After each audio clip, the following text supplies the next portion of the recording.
Friends, Africa ఖండం Atacama ఎడారిలో గుట్టల కొద్ది దుస్తులు విస్తారమైన స్థలంలో పరిచి ఉండడం మీరు గమనించారా ఎప్పుడైనా?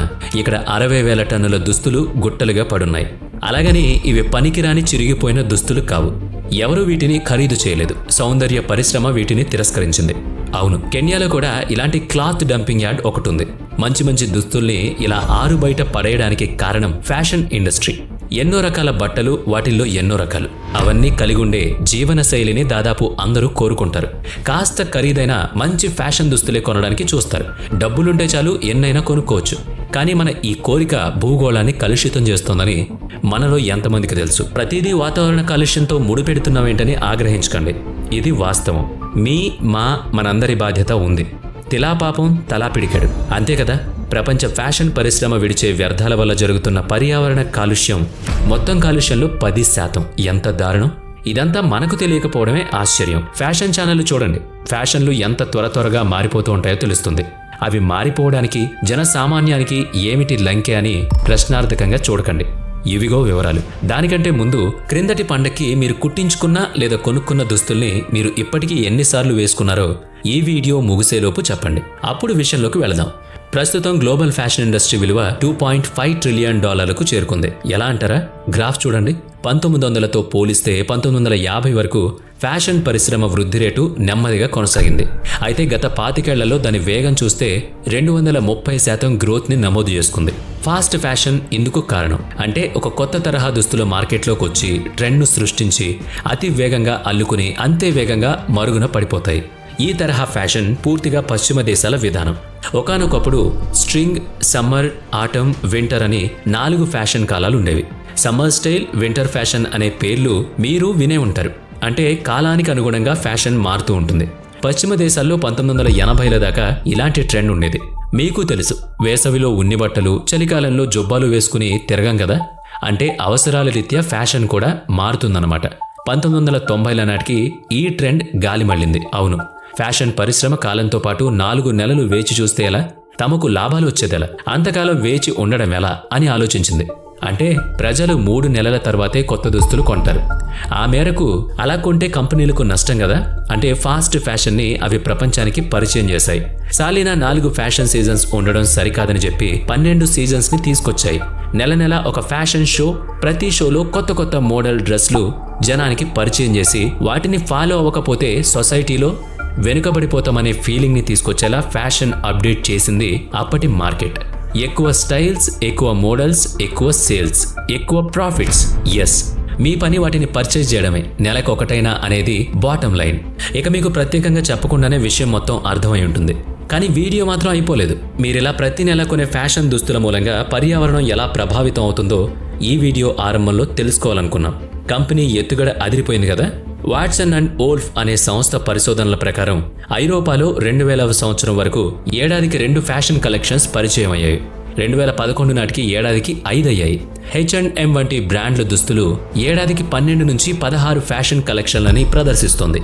జారా వంటి బ్రాండెడ్ కంపెనీ అయితే ఏకంగా 24 ఫ్యాషన్ కలెక్షన్స్ ని తీసుకొస్తున్నారు. ఇది కూడా ప్రతి ఏటా. ఈ లెక్కన 15 రోజులకు ఒకసారి కొత్త ఫ్యాషన్ ఈ లోకాన్ని చుట్టుముడుతోంది. దుస్తులు కుట్టడం మాత్రమే కాదు, మనల్ని కూడా కుడుతోంది. కొనమని, డబ్బులు చల్లుకోమని, లేదంటే వెనకబడిపోతారని వెక్కిరిస్తోంది. అయితే ఇది కంపెనీ ఆలోచనతోనే జరిగిపోతుందా అంటే కాదు మరి. అందుకు తగ్గట్టుగా స్టిచ్చింగ్ యూనిట్స్లోని ఉత్పత్తిదారులు చాలా వేగంగా వాటిని సిద్ధం చేయాలి కదా. అలాగే వినియోగదారులు కూడా అంతే త్వరగా వాటిని మూలన పడేయాలి. ఈ రెండు జరిగినప్పుడే కొత్త ఫ్యాషన్లు మార్కెట్లోకి వెలువడతాయి. వినియోగదారులు వాటిని కొని ధరించి కొత్త ఫ్యాషన్ వచ్చేసరికి పాత వాటిని అలమర అడుగున పడేస్తారు. అది ప్రాసెస్. ఇలా చూస్తే సగటు అమెరికన్ సాలీనా 30 కిలోల దుస్తుల్ని పారేస్తున్నారు. ఒక సర్వే సగటు అమెరికన్ ఏడాదికి 68 దుస్తుల్ని కొంటాడని లెక్కలు చెప్తున్నాయి. సరే, ఏడాదికి టెక్స్టైల్ పరిశ్రమ ఉత్పత్తి చేసే వ్యర్థాలు 92 మిలియన్ టన్స్. ఈ వ్యర్థాలతో 17,000 టైటానిక్ ఓడల్ని నింపొచ్చని చెప్తారు. అంటే ఇవన్నీ రద్దు ముక్కలా అంటే కాదు, అమ్మకాలు జరగక మిగిలిపోయి అవుట్ ఆఫ్ ఫ్యాషన్ అయిపోయిన మంచి దుస్తులు. ఇక్కడ ఇంకో సంగతి ఏంటంటే, ప్రసిద్ధి చెందిన బ్రాండింగ్ కంపెనీలు ఏవి కూడా తమ దుస్తులు మోడల్ డిజైనింగ్స్ ప్రత్యర్థుల చేతికి చిక్కకుండా ఎంతో జాగ్రత్తను వహిస్తాయి. అందుకని అవేం చేస్తాయంటే తమ వద్ద అమ్ముడు కాక మిగిలిపోయిన దుస్తుల్ని కాల్చి బూడిద చేస్తాయి. అవును, H&M బ్రాండ్ గురించి చెప్పుకున్నాం కదా, అది ఏటా 12 టన్నుల అమ్ముడు కాని దుస్తుల్ని కాల్చేస్తుందని 2013లో జరిగిన ఫ్యాషన్ నెట్వర్క్ అనే సంస్థ సర్వేలో తెలిపింది. ఎందుకు వాటిని ఎవరో ఒకరు కొనుక్కుంటారుగా అంటారా? కంపెనీ అలా ఆలోచించదు. వచ్చే నెల కొత్త ఫ్యాషన్ రాగానే వాటి మధ్య పాతవి ఉంచడం బాగుండదు. జనానికి కొత్తదాన్నే అలవాటు చేయాలి కదా, అలాగని దాచి ఉంచడం కుదరదు. ప్రజలకు ఏమనిపించాలంటే ఇప్పుడు ఈ ఫ్యాషన్ డ్రెస్ కొనకపోతే రేపటికి అన్నీ అయిపోతాయి, తాము ఓల్డ్ ఫ్యాషన్ అయిపోతాం, న్యూ ట్రెండ్ అందుకోలేక వెనకబడిపోతాం అనిపించాలి. మీకు తెలుసా, బ్రాండ్ న్యూ దుస్తులెన్నో భారత్కి కేవలం చించేయబడ్డానికి వస్తాయి. పానిపట్టులో ఉన్న ఒక కేంద్రానికి టన్నుల కొద్దీ కొత్త దుస్తులు వస్తాయి. వాటిని అక్కడ కార్మికులు కొలతల ప్రకారం కత్తిరిస్తారు. ఆ బట్ట ముక్కలతో దారాల్ని తయారు చేస్తారు. ఇది ఒక పరిశ్రమ. అర్థమైంది కదా? ప్రపంచవ్యాప్తంగా టెక్స్టైల్ వేస్టేజ్ని పారేయడం లేదా కాల్చేయడం చేస్తున్నారు. మసిగొడ్డ అంటుకుంటేనే నల్లని మసి అవుతుంది కదా, పొగ వస్తుంది కదా. 1000 టన్నుల దుస్తుల్ని బహిరంగంగా పారేయడమో కాల్చేయడమో చేస్తుంటే అది పర్యావరణానికి ఎంత చేయటం మీరే గ్రహించండి. కాకపోతే టెక్స్టైల్ ఫ్యాషన్ పరిశ్రమల దుస్తుల వ్యర్థాల మూలంగా జరిగే జలవాయు కాలుష్యాల సంగతి ప్రపంచానికి పెద్దగా తెలియకుండా జాగ్రత్త పడ్డారంతే. చైనాలోని షీన్ కంపెనీ గురించి వినుండకపోతే ఇప్పుడు తెలుసుకోక తప్పదు. 2022 ఏప్రిల్ నాటికి ఈ స్టార్టప్ కంపెనీ విలువ $100 బిలియన్ కంటే ఎక్కువ. చైనా కంపెనీ కావడమే దీని డిమాండ్ సీక్రెట్ అంటే మీరు నమ్మాలి. మరి చైనా ప్రభుత్వ విధానాల ప్రకారం వ్యక్తులకు సంబంధించిన ఏదీ కూడా దాపరికం కాదు. వ్యక్తుల అభిరుచులతో సహా అన్నీ బహిరంగమే.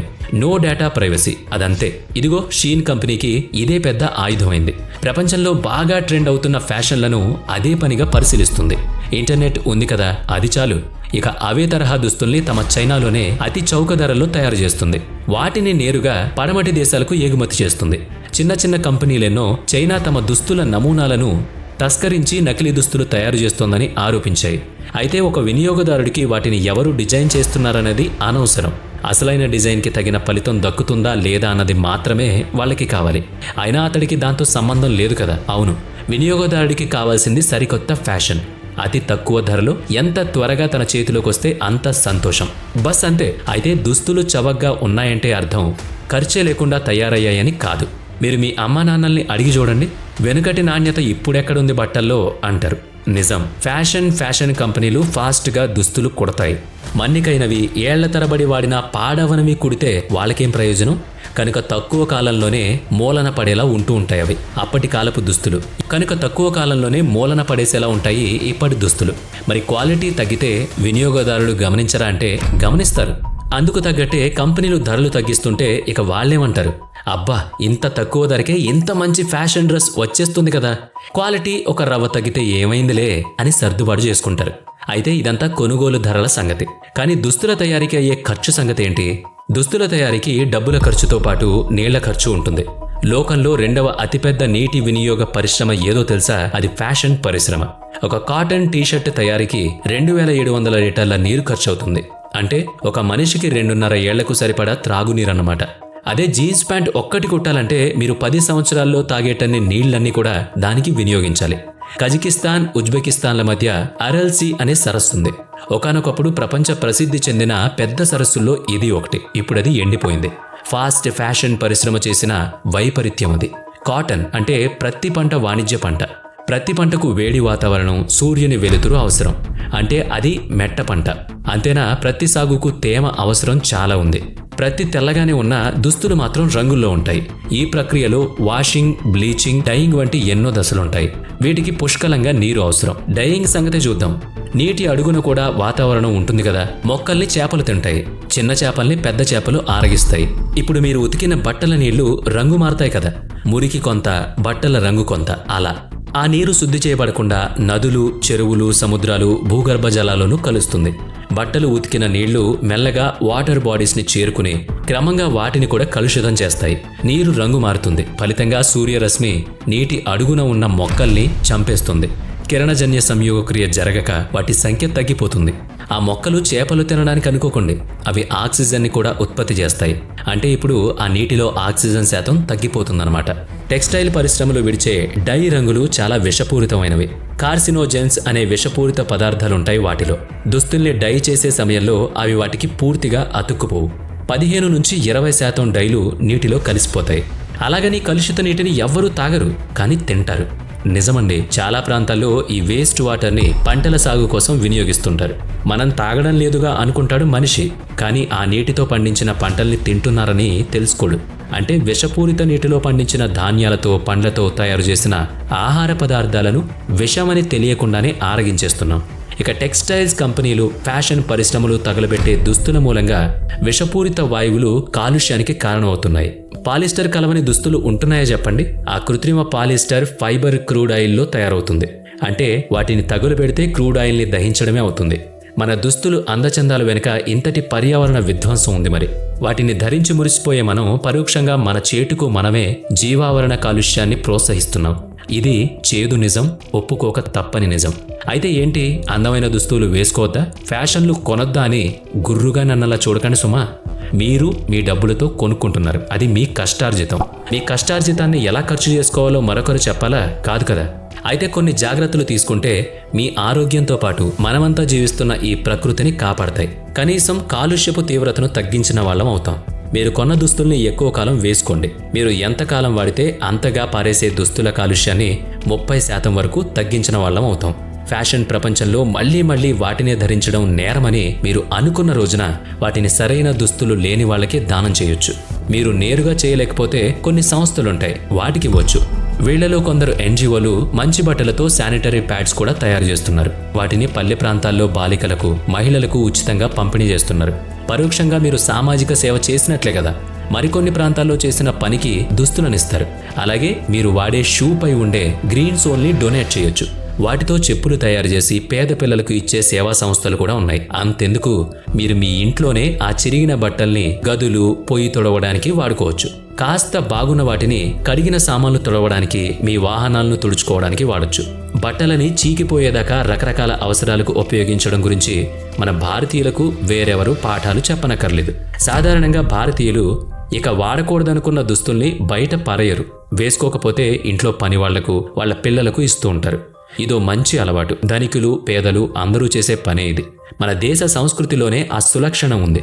మన పెద్దల్ని అడగండి, పాత బట్టల్ని గడప ముందు పరుస్తారు. డోర్ మ్యాన్ లాగా స్నానాల గదుల బయట తడికాళ్ళు తుడుచుకోవడానికి వేస్తారు. మనం కూడా అలాగే చేద్దాం. మరైతే దుస్తుల తయారీ పరిశ్రమలను చెడుగా చూపిస్తున్నామా? మనం ఇంతవరకు కానే కాదు. 3.5 కోట్ల మంది ప్రపంచవ్యాప్తంగా దుస్తుల తయారీ పరిశ్రమల్లో ఉద్యోగులుగా ఉన్నారు. అయితే ఫాస్ట్ ఫ్యాషన్ని వినియోగదారులకు అలవాటు చేస్తూ మన్నిక లేని, నాణ్యత లేని దుస్తుల్ని అంటగడుతున్న పరిశ్రమల పోకడల్ని మనం నిరసిస్తున్నాం. ఈ నిరసన కూడా దేనికి అంటే పర్యావరణ హాని జరుగుతోంది కాబట్టి, ప్రపంచ వాతావరణమే ప్రభావితం అవుతుంది కాబట్టి. మరైతే ఏం చెయ్యాలంటే మైనర్ డిఫెక్ట్ ఉన్న దుస్తుల్ని కొనుగోలు చేసి చిన్న మార్పులు చేసి ధరించాలి. రీసైకిల్డ్ కాటన్తో తయారు చేసిన దుస్తుల్ని కొంటే ఇంకా మంచిది. కొత్త టీషర్ట్ తయారు చేయాలంటే 2700 లీటర్ల నీళ్లు ఖర్చు తగ్గుతుంది. ప్లాస్టిక్ వ్యర్థాలు నీళ్లలో కలవకుండా అడ్డుకోబడతాయి. సమస్య మాత్రమే కాదు మిత్రులారా, పరిష్కారాలు కూడా ఉన్నాయి. బహుశా మీకు మనసులో ఈపాటికే ఏవో ఆలోచనలు వచ్చే ఉంటాయి. అవేంటో మాతో పంచుకోండి. మనం ధరించే దుస్తుల కంటే విలువైంది మన పర్యావరణం. ఫ్యాషన్ అనేది కేవలం శైలి మాత్రమే, కానీ మనిషి ప్రాణం అంతకు మించి కదా. ఆలోచించండి, బంధుమిత్రులతో చర్చించండి. మరి ఈ వీడియో మీకు నచ్చినట్లయితే లైక్ చేయండి, షేర్ చేయండి. ఇలాంటి మరిన్ని వీడియోస్ కోసం మన ఛానల్ని సబ్స్క్రైబ్ చేసుకుని పక్కనే ఉన్న బెల్ ఐకాన్ని క్లిక్ చేయండి. నెక్స్ట్ వీడియోలో మళ్ళీ కలుద్దాం. Thanks for watching.